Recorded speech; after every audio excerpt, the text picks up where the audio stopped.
तर तिकडे पुण्यातल्या ससून रुग्णालयाच्या 272 निवासी डॉक्टरांना निलंबित करण्यात आलंय। ससून रुग्णालयाचे प्रभारी डीन डॉक्टर मुरलीधर तांबे यांनी ही माहिती दिली।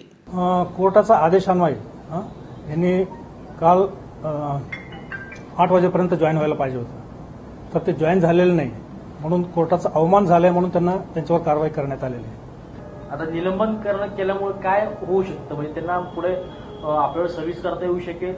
नाही, त्यांना सर्व्हिस करण्यात येणार नाही। त्यांना पुढील आदेश वरून येईपर्यंत त्यांना कुठल्याही प्रकारची आता इथे सेवा देता येईल नाही।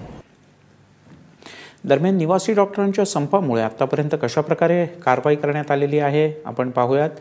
मुंबईतल्या 500 निवासी डॉक्टरांना आतापर्यंत नोटिसा बजावण्यात आल्या। जे हॉस्पिटलमधल्या 160 डॉक्टर मात्र कामावर रुजू झाले आहेत।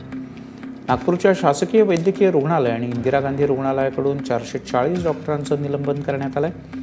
सोलापुरात 114 डॉक्टरांना निलंबित करण्याचे पत्र देण्यात आले। पुण्यातल्या ससून रुग्णालयातील 490 पैकी 338 डॉक्टर हे कामावर रुजू झालेत।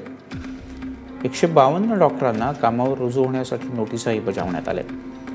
तिकडे औरंगाबाद आणि नांदेडमध्ये सुद्धा डॉक्टरांना कामावर रुजू होण्याचे आदेश जारी झाले आहेत।